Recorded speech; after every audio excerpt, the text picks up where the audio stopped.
नमस्कार विद्यार्थियों, शुभ संध्या। अभी हम पिछले 3-4 दिन से राजस्थान के लोक देवता, जो कि राजस्थान की कला एवं संस्कृति का भाग हैं, राजस्थान जीके में, उसके तहत ये एक महत्वपूर्ण टॉपिकों में आता है और काफ़ी प्रतियोगी परीक्षाओं में राजस्थान के लोक देवता पर सामान्यतः प्रश्न पूछे जाते रहे। जैसा कि आप जानते हैं कि कोई एक पुस्तक या एक गाइड प्रतियोगी परीक्षाओं के लिए आवश्यकताओं को पूर्ण करने वाली नहीं हो सकती। इसके लिए हमें काफ़ी लेखकों की पुस्तकों का और प्रमाणिक तथ्यों का अध्ययन करना होता है। तभी हम जाकर के इस कड़ी प्रतिस्पर्धा के दौर में अपने आप का स्थान सुरक्षित करना पाते हैं, जिसे चयन कहते हैं, दैट इज सिलेक्शन। तो उस स्थिति तक पहुंचने के लिए हमें बहुत ही ऐसी मेहनत करनी पड़ेगी जो साइंटिफिक हो और स्मार्ट हो, अर्थात हमें वैज्ञानिक तरीके से स्मार्ट स्टडी करनी पड़ेगी, जो सारी बातों को अपने अंदर समाहित कर ले और परीक्षा में आने वाले प्रश्नों की प्रकृति के अनुसार हम अपने आप को तैयार करें। आज हम राजस्थान के लोक देवताओं में तेजाजी के बारे में चर्चा करेंगे। तेजाजी भी राजस्थान के प्रमुख लोक देवताओं में से एक है। इनका जीवन भी गौ रक्षा के लिए, कृषि कार्यों के लिए समर्पित रहा। तो आइए आप और हम मिलकर तेजाजी के बारे में कुछ अध्ययन करें। तो हम देखते हैं कि तेजाजी राजस्थान के प्रमुख लोक देवताओं में से एक हैं। और यहाँ तस्वीर में भी आप देख रहे हैं कि ये एक सफ़ेद घोड़ी है इनकी, उन पर ये सवार हैं और पास में सर्प इनके दर्शाया गया है। ये सब हम इसमें पढ़ेंगे। और इनकी जो ये घोड़ी है वो लीलड़ सिंगारी कहलाती है। तो हम देखते हैं कि तेजाजी जो है, इनका जन्म नागौर जिले के खड़नाल में होता है। नागौर जिले के खड़नाल में इनका जन्म इतिहास के अनुसार 1073 ईस्वी में इनका जन्म हुआ। तो तेजाजी का जो जन्म स्थान है वह नागौर जिले का खड़नाल गांव है। इनके पिताजी का नाम ताहड़जी जाट था। ताहड़जी जाट, ये जाट समुदाय के आराध्य देवता हैं और आम जन में भी तेजाजी के प्रति गहरी आस्था है। तो ताहड़जी जाट इनके पिताजी का नाम। इनकी माताजी जो थी वो राम कुंवरी थी, यानी इनकी माता का नाम राम कुंवरी था। इनकी पत्नी का नाम पेमल दे था। इनकी पत्नी का नाम पेमल दे। तो पिताजी का नाम ताहड़जी जाट, माताजी का नाम राम कुंवरी और पत्नी का नाम पेमल दे। पेमल दे इनकी जो पत्नी है, यह अजमेर निवासी थी, यानी अजमेर की रहने वाली थी इनकी पत्नी। यानी तेजाजी का जो ससुराल पक्ष है वह अजमेर जिला में है।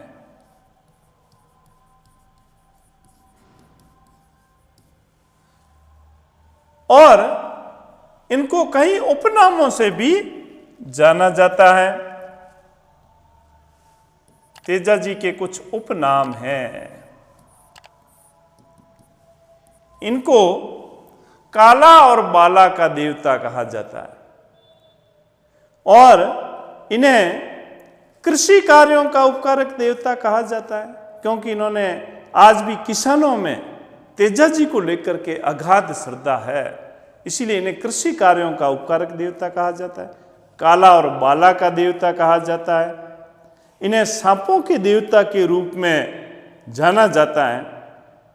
इसी कालांश में हम देखेंगे कि सांपों के प्रति इनकी क्या वचनबद्धता रही और इनको धोलिया वीर कहा जाता है। यह इनका एक उपनाम है। तो इनके उपनाम कौन कौन से हैं, इनको आप जरूर नोट करें। काला और बाला का देवता, काला और बाला का देवता। नंबर 2, सांपों के देवता।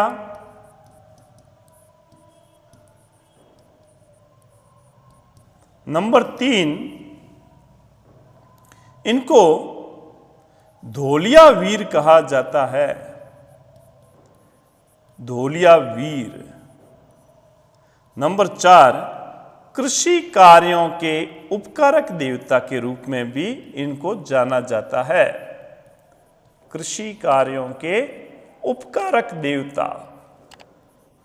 ये सब उपनाम आप तेजा जी के लिए ध्यान रखें। काला और बाला का देवता, सांपों के देवता, धोलिया वीर, कृषि कार्यों के उपकारक देवता, ये सभी तेजा जी के उपनाम हैं। तेजा जी मुख्य रूप से इनकी कार्यस्थली वैसे संपूर्ण राजस्थान थी, लेकिन अजमेर और बूंदी जिलों में इनसे संबंधित घटनाएं देखने को मिलती है। ये लाछा गुजरी के वचनों से बंधे हुए थे और लाछा गुजरी की गायों को छुड़ाने के लिए इन्होंने मेर जाति के लुटेरे जो थे, जिन्होंने लाछा गुजरी की गायों को अपहरण कर लिया, उनको लूट कर ले गए, तो मेर जाति के लुटेरों से इन्होंने लाछा गुजरी की गायों को छुड़ाने के लिए युद्ध किया। अब ये घटनाक्रम आप थोड़ा सा देखें कि ये लाछा गुजरी जो थी, इसकी गायों को छुड़ाने के लिए इन्होंने मेर जाति के लुटेरे जो थे उनसे संघर्ष किया और यह जो घटना होती है युद्ध की, वह आपके अजमेर में रंगवाड़ी स्थान पर होती है।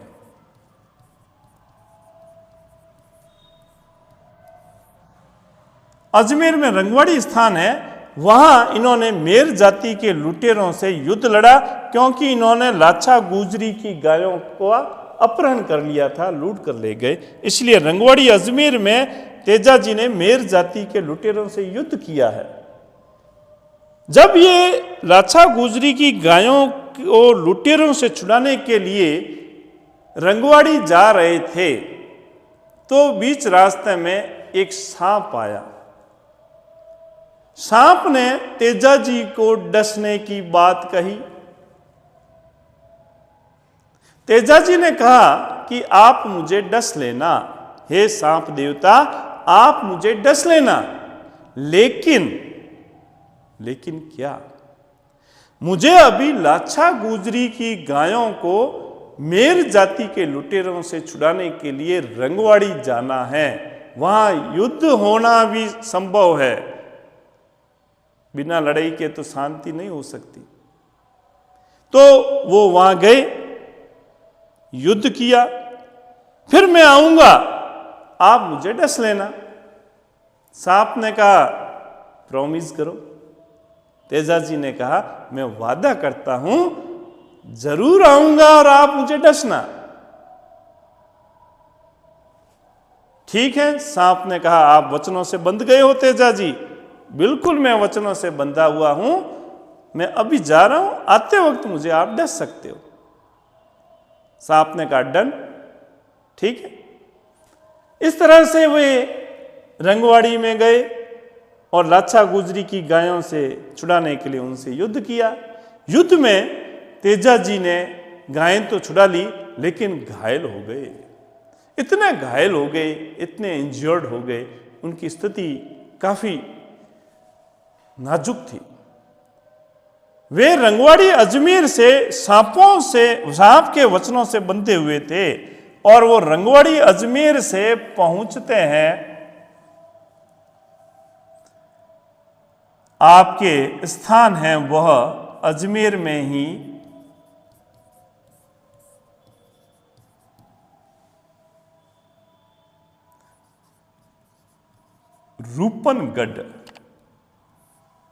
रूपनगढ़ स्थान पहुंचते हैं ये अजमेर में रंगवाड़ी से।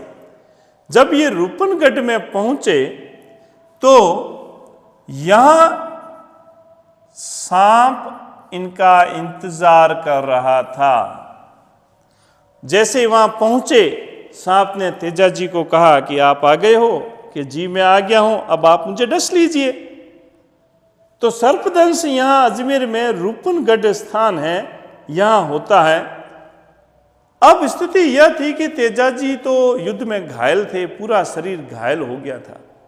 सांप ने कहा कि अब मैं आपको कहां डसूं, आपका तो पूरा शरीर घायल अवस्था में है, अब आप वचनों से बंधे हुए भी हैं। आपने कहा था मुझे डसना और आप आए हैं, मैं डसूंगा, लेकिन डसूं कहां, आपका तो पूरा शरीर इंजर्ड है, घायल है।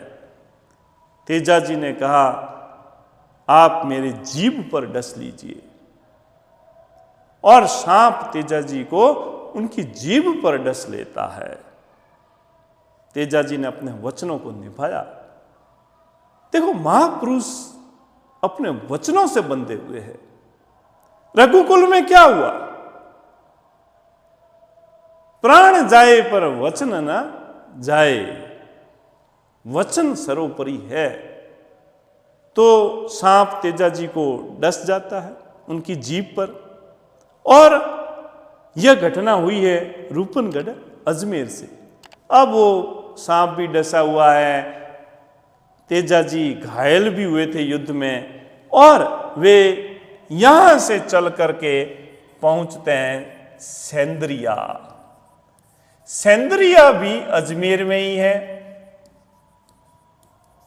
देखो, ये सारी घटनाएं अजमेर में हो रही है। यानी लाछा गुजरी की गायों को छुड़ाने के लिए अजमेर में रंगवाड़ी स्थान पर युद्ध हुआ, वहां घायल हुए, वहां से सांप के वचनों से बंधे हुए थे, रूपनगढ़ पहुंचते हैं।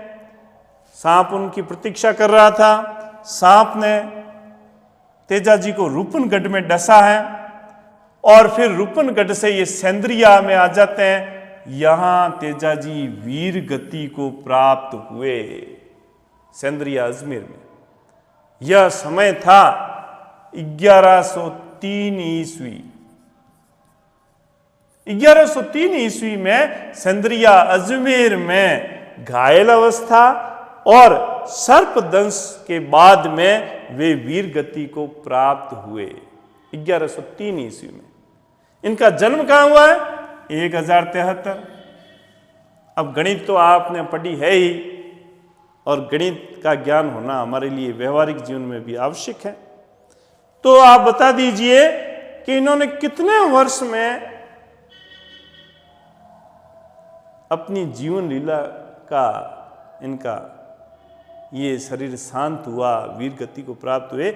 मात्र 30 वर्ष की आयु में। तो 30 वर्ष की आयु में ये वीर गति को प्राप्त हो गए, और इन्होंने अपना ये छोटा सा जीवन, ये छोटा नहीं है, बहुत बड़ा जीवन हुआ उनका।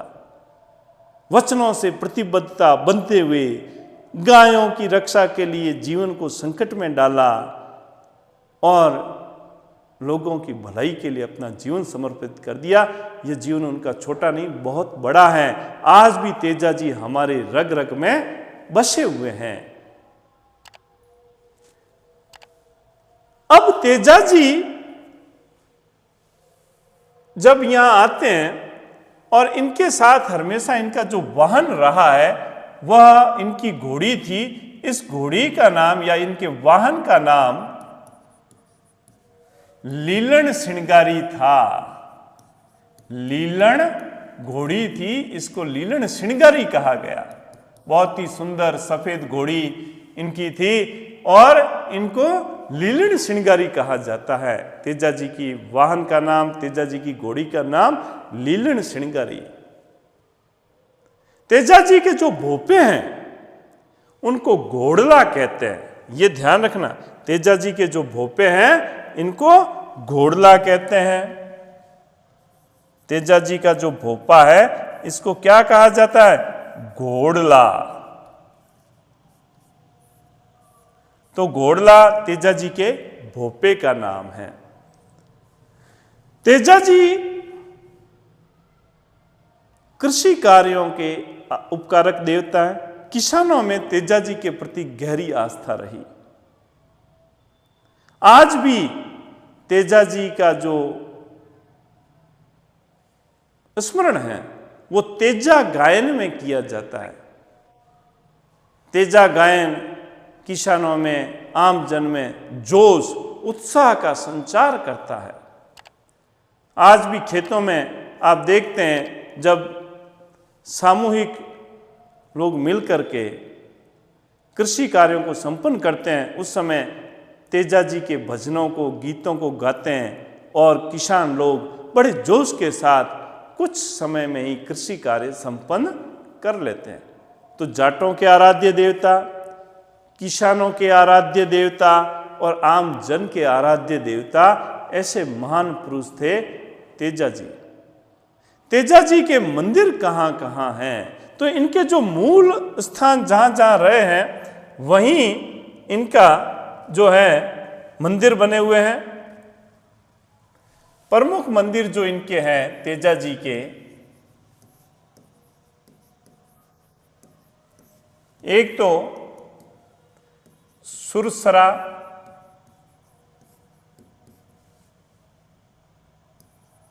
रूपनगढ़, ये सब अजमेर के हैं, सेंद्रिया,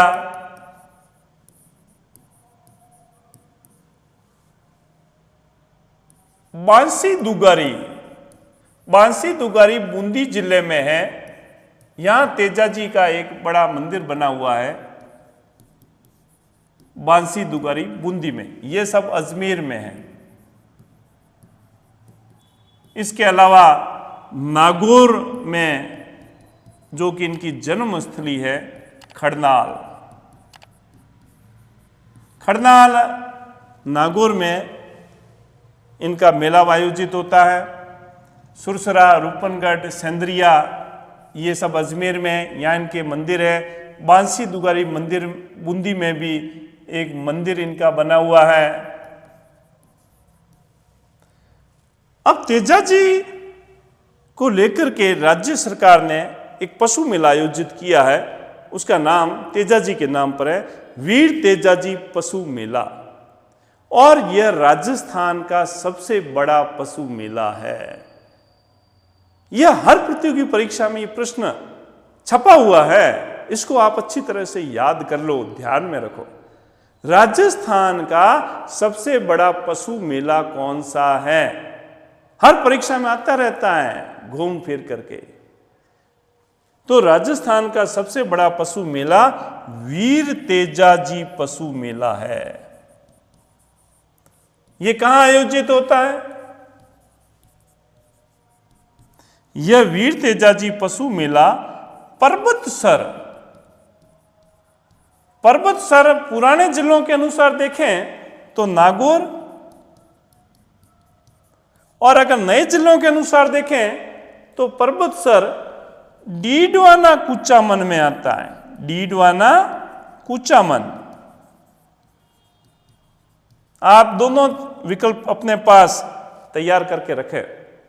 जैसा कि मैंने पहले बताया कि अभी तक जो प्रतियोगी परीक्षाओं के प्रश्न पत्र आ रहे हैं वो पुराने जिलों के अनुसार आ रहे हैं। तब तो आपके सामने कौन सा विकल्प सही होगा? पर्वतसर नागौर। लेकिन नए जिलों के अनुसार अगर प्रश्न पत्रों में जिलों अपडेट हो रहे हैं या परीक्षा लेने वाले पूछ रहे हैं तो उसमें परबतसर अब डीडवाना कुचामन में है। तो यहाँ वीर तेजाजी पशु मेला राज्य का सबसे बड़ा पशु मेला है, वो आयोजित होता है।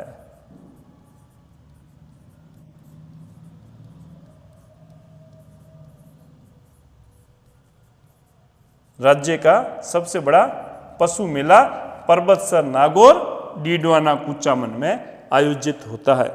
नागौर में सबसे अधिक पशु मेले आयोजित होते हैं।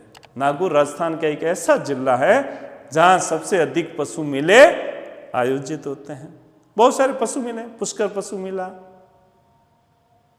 इस तरह से चंद्रभागा नदी के किनारे झालावाड़ में चंद्रभागा पशु मेला, तिलवाड़ा बालोतरा में मलीनाथ पशु मेला, पुष्कर में अभी पशु मेले आयोजित हुए हैं कार्तिक माह में। तो ये सभी पशु मेले अलग अलग स्थानों पर आयोजित होते हैं। राजस्थान में सबसे अधिक पशु मेले नागौर जिले में आयोजित होते हैं और राज्य का सबसे बड़ा पशु मेला भी वीर तेजाजी पशु मेला है, वह परबतसर नागौर में आयोजित होता है।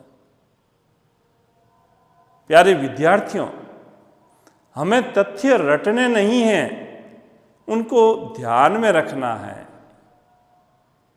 आंकड़े रटने के लिए नहीं होते, आंकड़े विश्लेषण करने के लिए होते हैं। Datas are subject to analysis. We should analyze every data before learning. यह इसका शिक्षा मनोविज्ञान का सिद्धांत है। कोई भी चीज आप रटो मत, याद करो, वह भी उस आंकड़े का, उस तथ्य का विश्लेषण करो। और आजकल तो परीक्षाओं में प्रश्न आने लग गए कथन कारण, वो आपकी विश्लेषण क्षमता को परखना चाहते हैं और कुछ नहीं। तो अब समय बदल गया है। विश्लेषणात्मक प्रश्नों का अभ्यास अपनी तैयारी में जरूर करें। ऐसे प्रश्न आने लग गए। पहले ये विज्ञान और इसमें आते थे या मानवीय की विषयों में, आजकल कला संस्कृति में भी आने लग गए। तो इस तरह से अपनी तैयारी को टच दे। अब आता है कि तेजाजी से संबंधित महत्वपूर्ण जो तिथि है वो तेजा दशमी है। तेजा दशमी इनकी महत्वपूर्ण तिथि है और ये भाद्रपद शुक्ल दशमी है। भाद्रपद शुक्ल दशमी को तेजा दशमी मनाई जाती है। लोक देवताओं के बाद में आपको त्योहार और मेले पढ़ाएंगे। उस समय ये सब मेले कब कब किस तिथि को आयोजित होते हैं जरूर आप अध्ययन करें। तो तेजा दशमी भाद्रपद शुक्ल दशमी को मनाई जाती है और इस दिन बहुत बड़ा भव्य मेला आयोजित होता है नागौर में, खड़नाल में। तो तेजाजी हम सभी के आराध्य देवता हैं और इनसे जुड़ी हुई जो भी बातें आपने इस वीडियो में देखी हैं उसका अध्ययन जरूर करें। आप वीडियो पसंद करें, उसको शेयर करें और इस चैनल को पुष्करनाथ निःशुल्क क्लासेस फलोदी जो ये चैनल है इसको सब्सक्राइब करना नहीं भूलें। बताओ क्यों? सब्सक्राइब करने से आपको अगले वीडियो का नोटिफिकेशन प्राप्त होता रहेगा। आपने पाबू जी को पढ़ा है, रामदेव जी को पढ़ा है, हड़बू जी, मांगलिया मेहा जी, तेजा जी, ये सब वीडियो आपको प्राप्त तभी होंगे जब आप इस चैनल को सब्सक्राइब कर लेंगे। तो सब्सक्राइब करना नहीं भूलें और अपनी तैयारी नियमित रूप से करते रहें। कोई भी समस्या है तो आप कमेंट बॉक्स में कमेंट करके पूछ सकते हैं। आपकी सेवा के लिए हम हमेशा तैयार हैं। जुड़े रहिए इस चैनल के साथ और अपनी तैयारी बेहतर तरीके से कीजिए। आपकी सफलताओं के लिए शुभकामनाएं। कृष्ण कुमार थानवी, के थानवी, पुष्करना निःशुल्क क्लासेस, फलोदी। Thank you.